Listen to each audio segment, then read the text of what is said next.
Maintenant que tu as vu l'introduction à la théorie cinétique des gaz parfaits, je peux te proposer dans cette séquence le développement à proprement parler de cette théorie. Alors mon but n'est certainement pas de t'expliquer la théorie telle que proposée par Maxwell et Boltzmann à la fin du 19e siècle. C'est une théorie qui est beaucoup trop compliquée. Mon objectif pédagogique ici, mon but pédagogique est de t'expliquer la théorie cinétique sur base de deux concepts simple de mécanique, d'une part la quantité de mouvement et d'autre part le mouvement rectiligne uniformément accéléré. Ce sont bien les deux concepts que je t'ai présentés dans la séquence introductive et qui m'ont permis de jeter les bases de la théorie cinétique simplifiée que je te propose donc ici. Alors, juste un petit rappel, quel était le but de Maxwell et Boltzmann dans leur développement de la théorie cinétique des gaz parfaits? C'était d'expliquer d'un point de vue conceptuel et théorique la loi expérimentale des gaz parfaits. Alors pour ça, ce qu'ils ont fait, c'est tout simplement calculer la pression qui résulte des chocs répétés des particules qui constituent le gaz. C'est bien ça que je vais faire dans cette séquence, mais bien sûr de manière simplifiée. J'insiste beaucoup ici. Voilà, alors avant de passer au vif du sujet, je voudrais tout de même définir avec toi ce qu'on entend par gaz parfait. Un gaz parfait, en fait, sera relativement éloigné de ce que cette image ici suggère. Cette image, cette animation montre un gaz comme étant constitué de grosses particules ici, qui sont en mouvement incessant. Mais cette image n'est pas vraiment conforme à ce qu'on appelle un gaz parfait, parce qu'un gaz parfait, en fait, considère qu'il n'y a pas d'interaction entre particules. Et pour ça, on considère que les particules ont un volume qui se réduit à zéro, qu'elles sont ponctuelles. Les particules deviennent ce qu'on appelle en mécanique des masses ponctuelles. Et donc l'image un peu plus conforme qu'il faut avoir du gaz parfait est la suivante, où les particules apparaissent comme des petits points. Elles sont ponctuelles. Je répète, si on fait ça, c'est parce qu'on veut avoir absence d'interaction entre particules. On ne veut pas que les particules se collisionnent entre elles. On aura un modèle là qui serait beaucoup trop difficile à décrire théoriquement. Donc voilà, on s'affranchit des interactions entre particules en considérant qu'elles sont toutes petites, de manière à n'avoir que des collisions avec les parois. Il n'y a collision qu'avec les parois, et puisque les particules ont une masse et une vitesse, elles ont une quantité de mouvement qui va résulter bien sûr en des forces d'impact. Les forces d'impact qui seront responsables de la pression que l'on va ici calculer. Voilà. Alors, pour que les particules puissent être considérées ponctuelles, on est bien d'accord qu'en réalité, on a des particules ici qui sont des atomes ou des molécules. Si on prend l'hélium par exemple, le gaz d'hélium est constitué d'atomes. Alors un atome, c'est petit, d'accord, mais ça a malgré tout un volume. La taille d'un atome, c'est de l'ordre de l'angstrom, 10 exposant moins 10 mètres. C'est petit, mais c'est quand même non nul.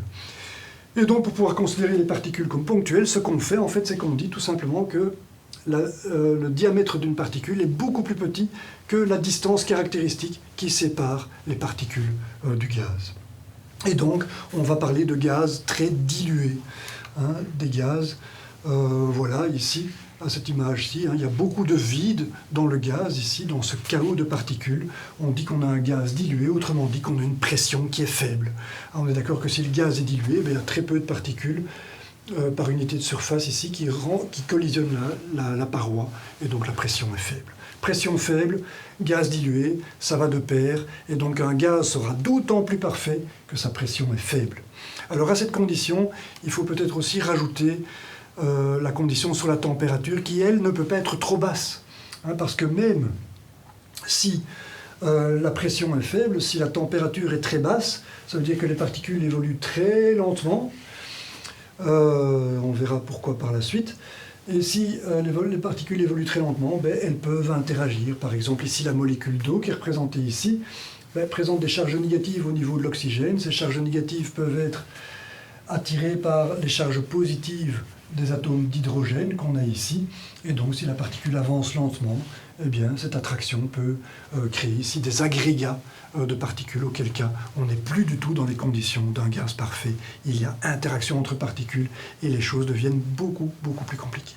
Voilà, hein, c'est important ici de comprendre ce qu'est un gaz parfait. Tu auras compris que ce n'est pas une définition rigoureuse, il n'y a jamais aucun gaz qui pourra devenir rigoureusement parfait, mais on pourra se rapprocher de ces conditions dans les conditions qui sont données ici.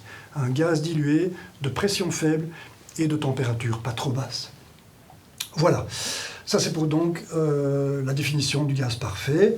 Hein, maintenant, je peux continuer avec ce qu'on a vu dans l'introduction. Dans l'introduction, on a vu qu'on pouvait décrire un gaz d'une seule particule. C'était un peu rigolo, hein, c'est ce qu'on appelle une expérience de la pensée. On a enlevé toutes les particules, sauf une, celle qui a une trajectoire verticale, comme celle-ci. Et pour décrire la force qu'exerce cette particule sur la paroi supérieure ici, j'ai introduit la notion de force d'impact moyenne. Hein, tu te rappelles qu'on a étudié ici l'équilibre de ce piston avec cette particule qui relève à chaque fois le piston, qui tombe dans le champ gravitationnel ici grâce à ces collisions répétées qu'on voit ici sous forme de force d'impact périodique. Alors cette force d'impact périodique, on a vu qu'elle avait un effet moyen qu'on a appelé donc la force d'impact moyenne, dont on a vu que dans ces conditions-ci, ça valait forcément le poids du piston. Hein, cette force d'impact moyenne vaut le poids du piston. Et on a étudié donc le mouvement du poids du piston ici, le mouvement du piston, et on a vu qu'effectivement il restait à l'équilibre à condition que son poids soit réglé de manière à ce qu'il soit égal à 2 mv sur t, où v est la vitesse de la particule, m est sa masse. Et donc pour une vitesse et une masse donnée ici, il faut que le poids du piston soit réglé sur la valeur qui est ici. Où t est bien sûr le temps d'un aller-retour, c'est le temps qu'on a entre deux chocs. Voilà, ça c'est ce qu'on a utilisé dans l'introduction. On a également vu que le temps t ici, on peut le dire que c'est 2L sur V, bien entendu, avec L qui est la profondeur ici de la chambre à piston. Et bien sûr, si je mets t ici, je vais voir apparaître le L, les deux vont se simplifier et le V va monter ici au numérateur pour obtenir ce résultat suivant ici. La force d'impact moyenne de cette particule est donnée par sa masse fois sa vitesse au carré sur la distance L qu'elle a pour effectuer ses allers-retours, l'espace disponible qu'elle a donc pour bouger.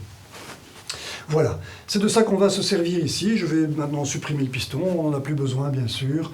Voilà, on va utiliser ce résultat ici et je vais généraliser ce résultat. Alors tu penses bien que la première généralisation qu'il faut faire, c'est considérer une vitesse d'angle quelconque. La particule ici, tu as vu, elle bougeait maintenant avec un angle quelconque. Dans un gaz réel, c'est bien sûr ce qui se passe, il n'y a pas de direction privilégiée, toutes les directions sont représentées. Et je vais donc symboliser ça avec un vecteur vitesse incliné. Voilà le vecteur vitesse, un vecteur que je vais bien sûr décrire dans un système d'axes x, y, z. Voilà, et je vais donc écrire la vitesse maintenant avec un vecteur. Je suis bien confronté au formalisme vectoriel. La vitesse scalaire que j'ai ici doit maintenant être décrite comme une vitesse vectorielle. Alors maintenant, ce que je vais faire, c'est étudier l'impact de cette particule de vitesse donc quelconque, d'orientation quelconque. Quelle est la force d'impact qu'elle va provoquer? Alors, voilà, cette force d'impact, en fait, elle va forcément aussi avoir... Si la particule exerce une force sur la paroi, c'est que la paroi exerce une force sur la particule. Hein. La troisième loi de Newton le dit, toutes les forces apparaissent par couple de forces opposées. Donc, je vais m'intéresser à la force que subit la particule. Elle subit effectivement une particule puisque sa vitesse est modifiée. D'accord ? La particule va rebondir ici, sa vitesse est modifiée, elle a donc bien sûr subi une accélération qui est due à une force.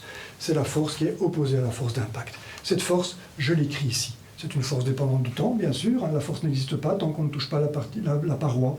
Et puis là, on a une force qui a exercé, qui s'est exercée sur la particule et qui a modifié sa vitesse. C'est la seconde loi de Newton, tu l'as reconnue ici sous forme vectorielle. Alors la vitesse, je vais l'introduire en termes de ses composantes, x, y et z, voilà qui est fait, composante en x, composante en y, composante en z. Tu vois apparaître ici tout simplement les vecteurs unitaires selon les axes x, y et z, 1x, 1y, 1z apparaissent là. Voilà, on a donc bien ici la dérivée temporelle de la vitesse vectorielle qui vaut vx1x plus vy1y plus vz1z. Voilà. Alors, si je te montre ça, c'est parce que je vais discuter ici justement de cette force que subit la particule, et donc aussi de la force d'impact dont on sait qu'elle est l'opposé de celle-ci. Voilà, alors pour ça je vais représenter en plus grand ici un choc avec une inclinaison quelconque, voilà, le choc a lieu. Et voilà, je peux donc écrire la vitesse initiale, elle est inclinée comme ceci, la vitesse finale va être ici inclinée vers le bas, bien entendu. Alors, je vais maintenant idéaliser ici le choc, je vais considérer que la paroi est parfaitement lisse. Alors ça, c'est pas tout à fait correct, hein, tu es d'accord avec moi que si on représente les choses à l'échelle atomique, la paroi est constituée d'atomes, bien entendu, et je devrais dessiner ici les bosses de ces atomes, les atomes qui sont vus comme des sphères, présenteraient des bosses ici. Mais ça, je ne vais pas le faire. Je vais considérer que la paroi est parfaitement lisse, comme ceci. En réalité, donc, on a des bosses et les chocs se font avec des inclinaisons différentes, mais voilà, le fait d'avoir des sphères ici fait qu'en moyenne, malgré tout, le choc se fait en conservant ici la composante de vitesse en Y.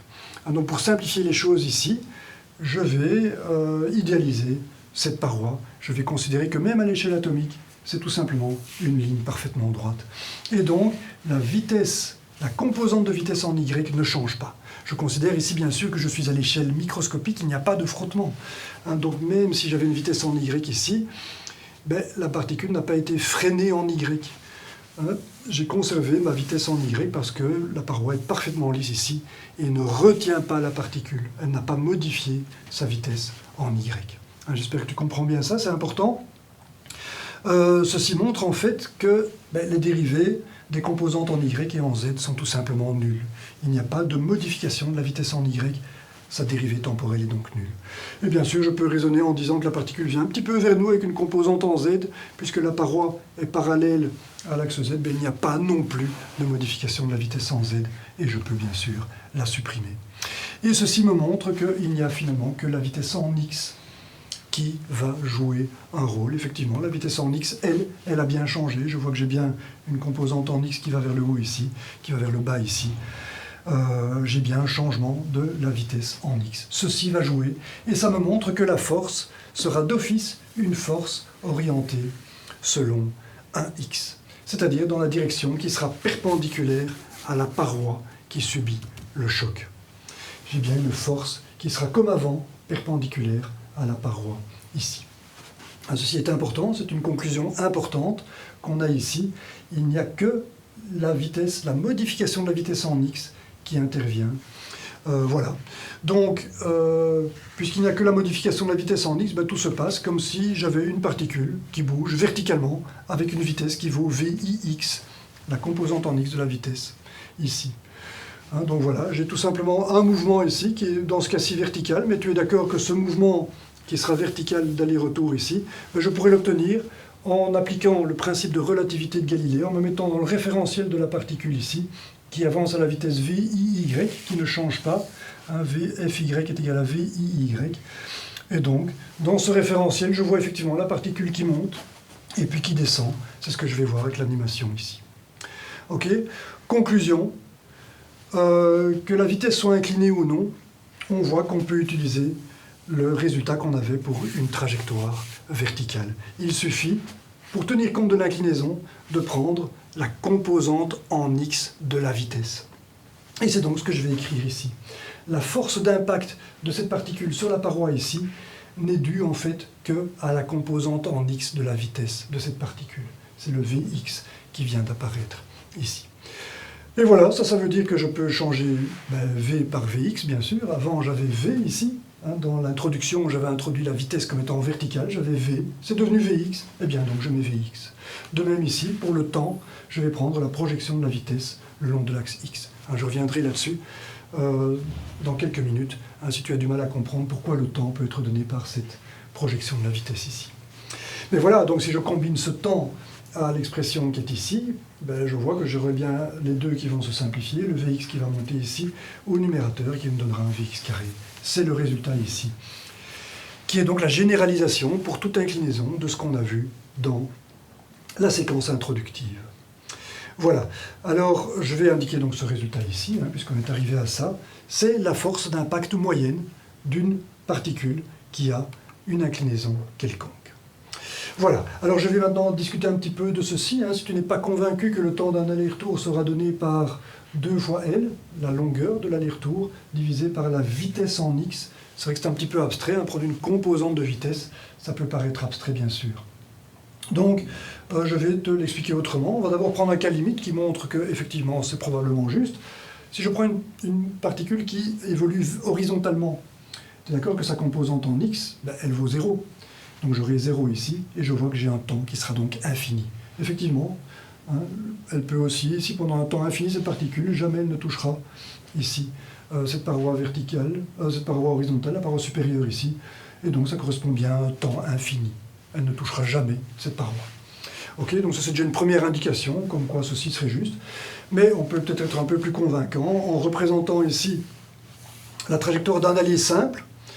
Cette trajectoire se fait avec une certaine vitesse, on a une certaine longueur, parcourue une certaine vitesse ici. Alors cette longueur, je vais l'exprimer, la voilà, je vais l'exprimer à partir de l'angle θ ici que fait la trajectoire avec la verticale. Alors cette longueur en projection cosinus, tu le vois ici, me donne L. Ça veut dire que cette longueur, c'est tout simplement L sur cosinus θ, c'est très simple. L sur cosinus θ, multiplié par le cosinus de θ, ça me donne effectivement L. Ça veut dire que le temps pour un allié simple, c'est-à-dire grand T demi, ça c'est le temps d'un aller-retour, c'est pourquoi il y a le facteur 2 ici, grand T demi vaudra tout simplement cette distance divisée par V. Le module de V vectoriel cette fois-ci, plus le Vx, on est bien d'accord, je bouge sur cette distance-là à la vitesse V. Et donc, ce temps c'est bien L sur cosinus θ, le tout sur V, L sur cosinus θ sur V. Je peux mettre le cosinus θ en facteur de V ici, et dans V cosinus θ, bien sûr, tu reconnais la composante en x de la vitesse. Et donc je peux représenter ici V cosinus θ je peux le remplacer par Vx. Et je vois que T demi, le temps d'un aller simple, vaut bien L sur Vx. Et je vois bien que c'est bien la même chose ici, je mets le 2 là, j'ai bien L sur Vx. On voit bien que c'est cohérent. D'accord ? Alors bien sûr, pour avoir le retour, au retour on aura des rebonds, tout comme j'aurais pu avoir un rebond à l'aller en réalité, mais j'ai idéalisé les parois, elles sont parfaitement lisses, il n'y a pas de modification de la vitesse en x. Et donc je sais que le retour se fera sur la même durée, L sur Vx, et donc l'aller-retour, ce sera bien 2L sur Vx. Voilà. C'était important, il faut comprendre ceci, ça intervient dans le résultat, et donc voilà, c'est quelque chose qu'il fallait bien comprendre. Maintenant, je vais continuer. Je vais donc d'abord représenter ce que ceci représente. C'est la force d'impact moyenne d'une particule d'inclinaison quelconque. Et je vois que dans le résultat, j'ai la composante en x de la vitesse de cette particule qui intervient. Voilà. Alors, je peux maintenant généraliser ce résultat, bien sûr, à un nombre quelconque de particules. Alors, pour un nombre quelconque de particules, la force ici va bien sûr être remplacée par une force globale, qui va être la somme des forces d'impact moyenne de toutes les particules. Et pour ça, je vais faire cette somme de la force d'impact moyenne de toutes les particules. Alors là, comme tu vois, j'ai introduit un indice n. Je fais la somme pour n égale à 1 jusqu'à grand N. Grand N est tout simplement le nombre de particules que j'ai. Et FIN ici, c'est la force d'impact des particules que j'indice ici. L'indice n ici, il va de 1 à grand N, et bien le voilà. C'est la numérotation ici des particules qui me permet de les dénombrer. Particules 1, 2, 3, 4 jusqu'à grand N. Je fais la somme de toutes ces forces d'impact moyennes. Alors je vais introduire la force d'impact moyenne pour chacune des particules ici. Je vais mettre IN comme j'ai mis ici, la force d'impact de la particule N, force d'impact moyenne de la particule N. Et ici, je vais bien sûr dire qu'il s'agit de la vitesse de la particule n, dont je prends la composante en x. Voilà, vitesse de la particule n, dont je prends la composante en x. Ceci est donc bien correct, je peux l'introduire ici, bien sûr dans la somme, je remplace FIN par ça, son expression. Avec ceci, je peux maintenant mettre en évidence, ici j'ai tout simplement le vecteur vitesse, Vn, dont on prend en fait la composante en x dans cette expression ici, donc on prend la composante en x de ce vecteur Vn. Voilà, je vais sortir le m sur L, bien sûr, de la somme. M et L sont bien communs à toutes les particules sont semblables, elles ont la même masse, et elles sont dans la même enceinte de hauteur L. Voilà, je peux donc sortir ça de la somme, il n'y a pas de souci. Et maintenant, je vais introduire un artifice mathématique qui consiste à multiplier par n et à diviser par n. Pourquoi est-ce que je fais ça? Eh bien, pour obtenir la moyenne du carré des composantes en x des vitesses. Hein, c'est bien ça. J'ai bien ici la moyenne des carrés des vitesses en x. C'est comme ça que je vais appeler, je ne vais plus parler de composantes, ça c'est plus facile de dire vitesse en x. Alors c'est bien une moyenne que j'ai ici, hein. J'ai bien la vitesse en x pour chacune des particules, je somme bien de 1 à n et je divise par n. Ceci est bien ce qu'on appelle une moyenne d'ensemble. J'ai l'ensemble des particules et je calcule la moyenne des vitesses au carré des composantes en x de ces particules. Alors la moyenne d'ensemble, je la note avec des crochets, comme ceci, pour faire la différence avec la moyenne temporelle qu'on avait ici. Rappelle-toi, hein, la force d'impact moyenne implique la notion de moyenne, mais de moyenne dans le temps. On avait une force qui était intermittente, avec des pics, qu'on a remplacée par une force continue. C'était la force moyenne, qui est une moyenne dans le temps. J'ai donc bien changé de notation. La barre, c'est la moyenne temporelle. Les crochets, c'est la moyenne d'ensemble. Sur l'ensemble des particules, j'obtiens une moyenne. Voilà, je peux maintenant mettre le résultat. La force totale d'impact, eh bien, ce sera n fois m sur l fois ce v x carré pris en moyenne d'ensemble. Voilà. Alors, je peux maintenant travailler sur ce résultat. Je vais traiter ici cette vitesse, cette composante en x de la vitesse au carré. Je vais m'affranchir ici de cette composante en x et je vais passer au carré des vitesses elles-mêmes. Alors pour ça, je vais d'abord établir quelque chose qui est symbolisé par les flèches ici qui vont dans toutes les directions. Hein, c'est ce qu'on appelle une distribution isotrope des vitesses. Hein. Voilà, ici on a un mouvement qui se fait dans toutes les directions, c'est le sens de isotrope. Il y a isotropie de la distribution des vitesses. Hein, tropie, c'est là pour mouvement dans une direction. Iso, ça veut dire que toutes les directions sont représentées de la même manière. Iso, hein, c'est pour même, identique. Toutes les directions ont un rôle identique. Voilà, donc cette isotropie, elle va se traduire par le fait que la moyenne du carré des vitesses en x est la même que la moyenne du carré des vitesses en y est la même que la moyenne des carrés des vitesses en z. C'est assez évident. X, y et z ne jouent aucun des trois un rôle particulier. Je suis ici dans un gaz, j'ai oublié la pesanteur, hein, bien sûr, comme je l'ai dit dans l'introduction, on n'a pas besoin de la pesanteur pour décrire un gaz, on peut supposer qu'on est dans l'espace intersidéral en l'absence de gravitation, et donc il n'y a aucune direction privilégiée. Ces trois moyennes sont bien entendu égales. Voilà, je retiens ça, je l'utiliserai dans quelques minutes. Alors comme je t'ai dit ici, je vais remplacer ce Vx carré par le carré des vitesses lui-même. Ce carré de la vitesse ici, il faut le voir comme le module carré du vecteur vitesse, bien sûr. Hein, le vecteur vitesse qui est ici, Vn. J'en prends le module carré, et je vais donc prendre Vnx au carré plus Vny au carré plus Vnz au carré, qui n'est pas représenté ici, mais qui est. Et c'est bien ça que j'écris. D'accord? Alors il y a autant d'égalités ici qu'il n'y a de particules, bien sûr. J'ai grand N égalités. Je vais sommer ces égalités membre à membre. Hein, pour que ce soit plus clair ici, voilà, j'en représente les deux premières égalités qu'on a ici, qui sont cachées dans cette expression. Voilà les deux, les trois petits points pour dire que ça continue jusqu'à grand N. Eh bien, je fais la somme, membre à membre, de toutes ces égalités. Et j'obtiens donc, bien sûr, la somme des modules carrés des vitesses n ici. Voilà, j'obtiens la somme de ces modules carrés pour chacune des particules. Et bien sûr, je rencontre ici la somme des Vnx au carré, la somme des Vny au carré et la somme des Vnz au carré. Tu as compris, c'est simple.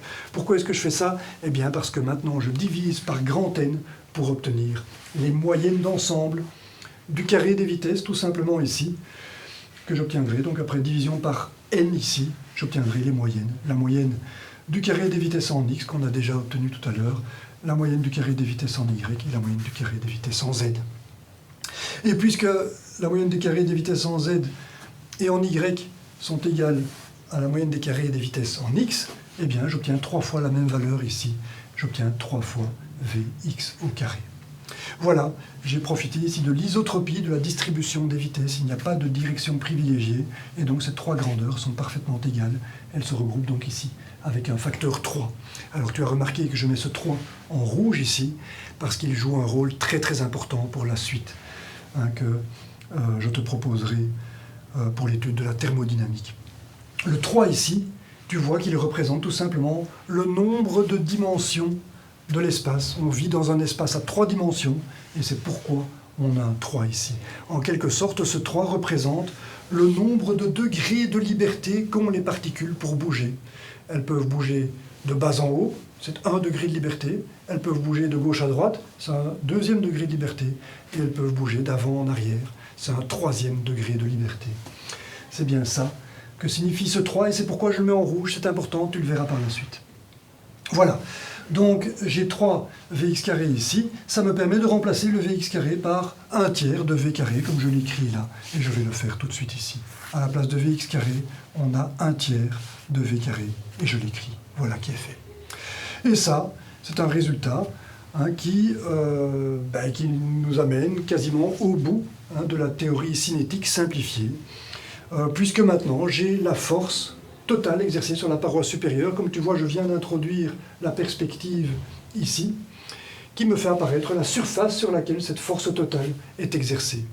Et maintenant, on a bien une surface sur laquelle cette force est exercée de manière complètement distribuée. Les particules ici touchent la paroi en tout point de sa surface, et donc ça a tout à fait son sens d'introduire la surface pour calculer la pression qui vaut F sur S par définition.